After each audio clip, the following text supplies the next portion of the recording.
Good morning traders. Date பார்த்திங்கன்னா 27 மணி 9 தாண்டிட்டு pre market பார்த்திங்கன்னு சொன்னால் நல்ல ஒரு கேப் அப், கிட்டத்தட்ட 400 பாயிண்ட்டுக்கு மேலே 400-500 பாயிண்ட்டுக்கு மேலே கேப் அப்பில் ஓப்பன் ஆகிருக்குது. ஸோ இந்த மாதிரி 400 பாயிண்ட் 500 பாயிண்ட் ஓப்பன் ஆகுது அப்படின்னு சொன்னால் நம்ம பழைய சார்ட்டு, முந்தின சார்ட்டு, அதுக்கு முன்னால் உள்ள சார்ட்டை நம்ம பார்த்து ட்ரேடு பண்ண முடியாது. ஆல்ரெடி நான் சொன்ன மாதிரி தான். எப்போவுமே இந்த மாதிரி பெரிய கேப்பப்போ இல்லைனா பெரிய கேப் டவுனோ வருது அப்படின்னு சொன்னால் நம்ம புதுசாக வரக்கூடிய சார்ட் எந்த மாதிரி ரியாக்ட் பண்ணுதுங்கிறத பார்த்து தான் நம்ம பொறுமையாக ட்ரேட் எடுக்க வேண்டியிருக்கும். அதனால் 9:15 ஆகட்டு, நம்ம ஃபஸ்ட்டு கேண்டில் எப்படி வைக்கிது அப்படிங்கிறத பார்த்துட்டு நம்ம ட்ரேட் பிளான் பண்ணிக்கலாம். ஓகேங்களா? வெயிட் பண்ணலாம். மார்க்கெட்டு ஓப்பன் ஆயிடுச்சு, பார்க்கலாம் கேண்டில் நம்மளுக்கு எப்படி வைக்கிது அப்படின்ட்டு.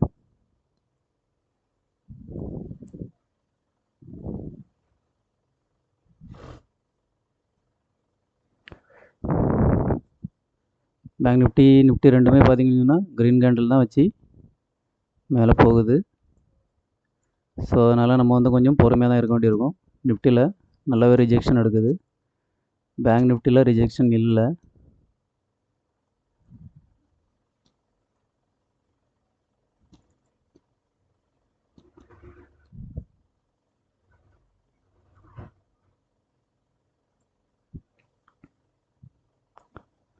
ஸோ நம்மளோட செட்டப் பிளானுக்கு ஆக்டிவேட் ஆச்சுன்னா மட்டும்தான் நம்ம ட்ரேட் எடுக்கணும். ஓகேங்களா?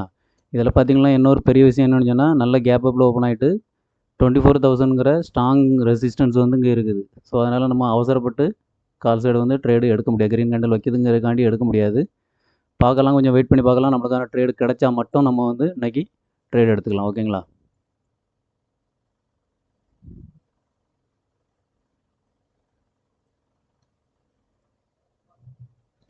பார்த்திங்கனாலே தெரியும், பேங்க் நிஃப்டி க்ரீன் கேண்டில் வச்சுட்டு அப்படியே ஹோல்ட் ஆகிட்டே இருக்குது. நிஃப்டி பார்த்திங்கன்னா அப்படி கீழே மாற புட் சைடு வர மாதிரி செல்லர்ஸை அட்ராக்ட் பண்ணிவிட்டு இப்போ அகைன் கால் சைடு போகிற மாதிரி க்ரீன் கேண்டில் வைக்கிது. ஸோ எனக்கு தெரிஞ்சு என்ன நடக்க போகுது அப்படின்னு சொன்னால், அகைன் மார்க்கெட் டவுன் சைடு தான் வரும் அப்படிங்கிறது என்னோடய எதிர்பார்ப்பு.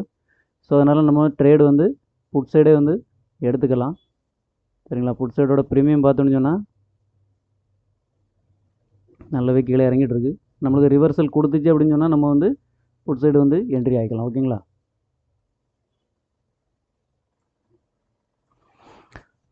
பார்த்திங்கன்னா தெரியும், நிஃப்டியில் பாருங்கள் என்ன நடந்துகிட்ருக்குன்ட்டு. ஸோ மண்டே மார்க்கெட்டு, நான் சொன்ன மாதிரி மண்டே ஃப்ரைடே மார்க்கெட்டு எப்போவுமே கொஞ்சம் பயங்கர கன்ஃபியூஸாக தான் இருக்கும். பார்த்திங்கன்னா அப்படியே 2 கேண்டில் கீழே வர மாதிரி, 2 கேண்டில் மேலே போகிற மாதிரி, அப்புறம் அப்படியே கன்சல்டேஷன். ஸோ இது ஆப்ஷன் பையர்ஸுக்கு எந்த விதத்துலேயும் செட் ஆகாத ஒரு மூமெண்ட்டு. ஸோ அதனால் நம்ம வெறுமனே பார்த்துக்கிட்டு இருக்கிறது ரொம்ப நல்லது. அவசரப்பட்டு ட்ரேட் எடுத்தோன்னு சொன்னால் எந்த சைடு நம்ம எடுக்குமோ அந்த சைடு கன்ஃபார்ம்டாக லாஸ் வரும். எப்படி பார்த்தாலும் எந்த சைடு எடுத்தாலும் ஒரு 1000 ரூபா லாஸ் அதுக்கப்புறம் ரெக்கவர் ஆகும். நம்ம எக்ஸிட் ஆன பிறகு ரெக்கவர் ஆகும். புட் சைடு எடுத்தாலும் நம்மளோட ஸ்டாப் லாஸ் அடிச்சுட்டு திரும்ப ரெக்கவர் ஆகி மேலே வரும். ஐயோ ரெக்கவர் ஆகி மேலே வருது, எங்கே எடுக்கலான்னு சொல்லிட்டு எடுத்தோன்னு சொன்னால் அகைன் மறுபடியும் ஸ்டாப் லாஸ் அடிச்சுட்டு மறுபடியும் ரெக்கவர் ஆகும். ஸோ எந்த பக்கம் எடுத்தாலும் லாஸு கன்ஃபார்ம். அதனால் கொஞ்சம் நேரத்துக்கு நம்ம வாட்ச் பண்ணுறது ரொம்ப பெட்டர். அப்படி இல்லைன்னா திங்கக்கிழமை இன்றைக்கி ட்ரேடு, இந்த மாதிரி மார்க்கெட்டில் ட்ரேடு எடுக்காமல் இருக்குது நம்ம கேபிட்டலுக்கு ரொம்ப சேஃப். அதனால் பார்க்கலாம், வெயிட் பண்ணி ஒரு 5 to 10 மினிட்ஸ் நம்ம பார்க்கலாம். நம்மளுக்கான ட்ரேடு கிடைக்கல அப்படின்னு சொன்னால் நம்ம இன்றைக்கி ட்ரேடு எடுக்க வேண்டாம். ஓகேங்களா? பார்த்திங்கனாலே தெரியும், ரொம்ப நேரமாக மார்க்கெட்டு ஒரே இடத்துல கன்சல்டேஷனில் தான் இருக்குது. ஒரு சுத்தமாக 3 இண்டெக்ஸ்லேயுமே மூவ்மெண்ட்டே இல்லை. ஸோ ப்ரீமியம் பார்த்திங்கன்னா நல்லாவே மெல்ட் ஆகுது. அதாவது நிஃப்டியோட ப்ரீமியம் பார்த்திங்கன்னா புட் சைடு ப்ரீமியம் நல்லாவே மெல்ட் ஆகுது.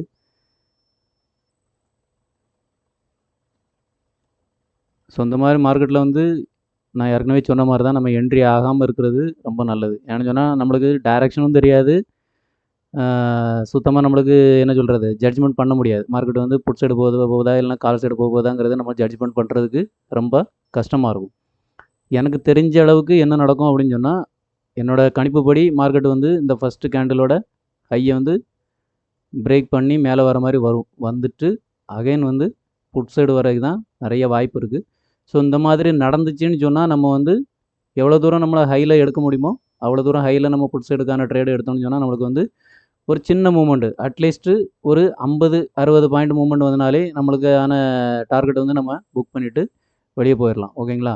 ஸோ அந்த மாதிரி தான் நான் வந்து எதிர்பார்த்துட்ருக்கேன். ஸோ வெயிட் பண்ணி பார்ப்போம்.